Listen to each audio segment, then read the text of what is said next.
नमस्कार। इस वीडियो में हम लोग डिस्कस करेंगे कि जो जीन पियाजे का सिद्धांत है, जीन पियाजे का संज्ञानात्मक विकास का जो सिद्धांत है उसमें एक वर्ड आता है स्कीम्स। स्कीम्स इसको गंतव्य भी बोला जाता है हिंदी में, जैसा कि ये बुक में लिखा हुआ है स्कीम्स या गंतव्य। तो इसको समझाने के लिए मैंने ये वीडियो बनाई है आप लोगों के लिए। इसमें इसको आज हम डिटेल से समझाएंगे पूरा। इस बुक से पढ़कर मैंने आप लोगों को इस वीडियो में बताना है कि क्या होता है। तो पियाजे ने उन व्यवहार के प्रतिमानों को स्कीम्स कहा है जो बालक और युवा सांसारिक वस्तुओं के साथ अपने कार्यों में प्रयोग करते हैं। स्कीम सरल हो सकते हैं, जैसे कि बालक का व्यवहार जब वह जानता है कि ये वस्तु उसकी पहुंच में है। देखिए, पियाजे ने उन व्यवहार के प्रतिमानों को स्कीम्स कहा है जो बालक और युवा सांसारिक वस्तुओं के संबंध में प्रयोग करते हैं। जैसे इसको ऐसे समझ सकते हैं कि जब हमें, जैसे मान लीजिए कोई बनाना है, कि कोई खिलौना हमें बनाना है, तो हम ये जानते हैं कि उसको बनाने के लिए हमें क्या क्या मटेरियल चाहिए और उसके बाद उसको बनाने के लिए किस विधि का प्रयोग करते हैं। तो ये सब जो खिलौना बनाने का जो तरीका, हमने मान लीजिए आपसे पूछा कि खिलौना कैसे बनाया जाएगा, तो आप बताएंगे हम पहले ये मटेरियल लाएंगे, उसके बाद में उसमें ये कार्य करेंगे, तो फिर हमारा खिलौना बनकर तैयार हो गया। तो ये जो अब आपने ये बताया जवाब में, कि जब मैंने पूछा खिलौना कैसे बनाया जाएगा, तो आपने जो तरीका बताया बनाने का, वही तरीका जो है कार्य करने का तरीका, किसी भी कार्य को करने का, वो स्कीम्स है, स्कीम कहलाता है। जैसे मान लीजिए कोई कहता है कि पेड़ कैसे लगाते हैं, तो पेड़ लगाने का तरीका अगर पूछा जाए तो आप बताएंगे कि पेड़ इस तरह से लगाया जाता है, तो इस तरह से पेड़ अच्छा प्लांट में अच्छी ग्रोथ होती है। तो इस तरह से जो आपने कोई भी कार्य करना है, पेड़ लगाना है, खिलौना बनाना है, या जो भी है, उसके जो तरीका होता है कार्य करने का, उसी को स्कीम्स कहा जाता है। स्कीम सरल हो सकते हैं, जैसे कि बालक के व्यवहार का प्रतिमान जब वह जानता है कि वस्तु उसकी पहुंच में है और उसे कैसा पकड़ा जाता है। स्कीम सरल हो सकते हैं, मतलब जो है, जो तरीका है वो सरल भी हो सकता है। जैसे कि उसको कोई वस्तु उसके पास रखी है, उसकी पहुंच में है, उस तक उसको कैसे पहुंचना है। प्रतिमान जब वह जानता है वह उसकी पहुंच में, उसे कैसा पकड़ा जाएगा। जब उसकी पहुंच में है, मान लीजिए किसी के बच्चे के पास कोई वस्तु पकड़ी है और उसको पता भी है कि ये कैसा इसे कैसे पकड़ना है, तो ये उसके लिए आसान प्रतिमान हो गया। और कुछ अथवा जटिल हो सकते हैं, जैसे कि जब एक विद्यार्थी गणित की कठिन समस्याओं को हल करना सीखता है। जैसे कोई बच्चा अब गणित की कठिन समस्याएं हैं उनको सॉल्व करता है और उसमें कहीं फंस जाता है, या उनको करना सीखता है शुरू शुरू में, तो वो उसके लिए कठिन होते हैं, तो इसलिए उनको कठिन स्कीम्स कहा जाता है। और स्कीम्स का वर्गीकरण व्यवहारिक अथवा ज्ञानात्मक में किया जा सकता है। स्कीम का वर्गीकरण दो प्रकार से किया जा सकता है, जैसे कि व्यवहारिक स्कीम और ज्ञानात्मक स्कीम। वह वह व्यवहारिक उस समय है जब वो काव्य वस्तु को पकड़ने अथवा साइकिल चलाने का है। अब व्यवहारिक कैसे, जैसे आप व्यवहारिक कार्य करने का अगर कोई तरीका है तो उसको व्यवहारिक स्कीम कहेंगे। जैसे काव्य वस्तु को पकड़ना हो गया, साइकिल चलाना हो गया, ये सब व्यवहारिक कार्य हैं। तो इनके कार्य करने का तरीका अगर आपको पता है तो उसको जो है व्यवहारिक स्कीम कहेंगे।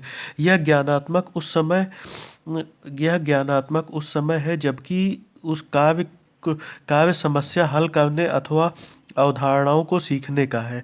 जैसे ये ज्ञानात्मक तब हो गया, जैसे आप कोई विज्ञान की अवधारणा सीख रहे हैं, कोई गणित की समस्या हल करना चाहते हैं, उसको जब आप सीखने का तरीका जो है उसको आप सीखते हैं, तो वो हो जाएगा ज्ञानात्मक स्कीम आपकी।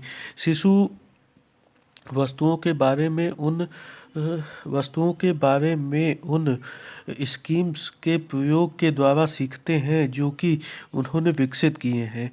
जो स्कीम शिशु विकसित ए, करते हैं या वह वस्तु को पत्थर पर फेंक कर उसकी आवाज़ सुनना, अथवा उसको उसका स्वाद चखना, अथवा वस्तु को पृथ्वी पर लुढ़का देना इत्यादि हो सकते हैं।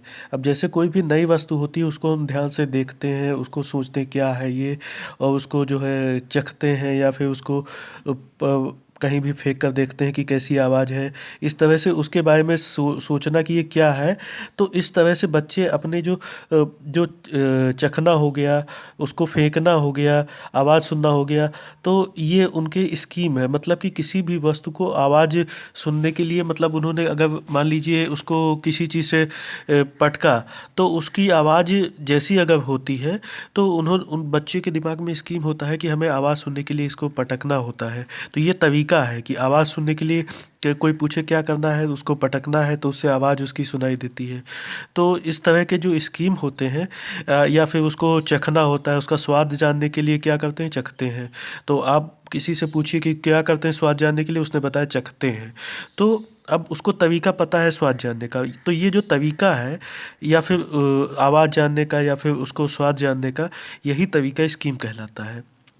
और इन्हीं स्कीम के द्वारा बच्चे किसी भी नई चीज़ के बारे में सीखने की कोशिश करते हैं। पियाजे के अनुसार संगठन स्कीम्स बनाने की प्रक्रिया है। अर्थात पियाजे ये कहते हैं कि जब कोई संगठन है, ये स्कीम्स बनाने की एक प्रक्रिया है। इसमें एवं स्कीम मानसिक प्रतिमान या प्रणाली है जो यह वर्णन करती है कि किस प्रकार व्यक्ति संसार के संबंध में चिंतन करते हैं। स्कीम्स चिंतन के निर्माण के पत्थर हैं। स्कीम्स जैसे कि क्या होता है, जैसे मैंने बताया कि किसी भी कार्य को करने का कोई भी तरीका है, वो स्कीम होता है, उसी को स्कीम कहा जाता है। जैसे कोई भी नया कार्य है, उसमें हम पुरानी स्कीम का प्रयोग करते हैं। जैसे कोई ऐसा मतलब कार्य है जो पहले जैसा कुछ है, तो उसमें हम पुरानी ही स्कीम का पुराने तरीकों का प्रयोग करते हैं। तो जो है, कोई भी नया चीज़ सीखने के लिए अगर उसमें कुछ जैसे मान लीजिए पुराने तत्वों का भी जैसे मान लीजिए कोई कार्य है जो आपको सीखना है, और वो कुछ ऐसा कार्य है जो पहले जैसा ही है, तो हम उसमें पुरानी जो पहले सीखे गए तरीके हैं उनको प्रयोग करते हैं कि ये कैसे होगा। तो वही जो तरीके होते हैं, और उनको प्रयोग करके हम उसके बारे में जान लेते हैं। तो ये तरीके ही स्कीम कहलाते हैं, और इन्हीं तरीकों का प्रयोग करके, स्कीम्स का प्रयोग करके हम नई नई चीज़ें जानकारी प्राप्त करते हैं। तो इस वीडियो में इतना ही था। इसमें जो है हम लोगों ने इस बुक से डॉक्टर एस एस माथुर की ये बुक है, इसके द्वारा हमने ये सीखा कि जीन पियाजे के सिद्धांत में एक वर्ड है स्कीम्स, इसको क्या कह मतलब ये क्या है, इसके बारे में हम लोगों ने डिटेल से डिस्कस किया। नेक्स्ट वीडियो में ये आत्मसातकरण या एसिमुलेशन जो होता है, इसको हम लोग डिस्कस करेंगे। Thanks for watching this video. Have a nice day.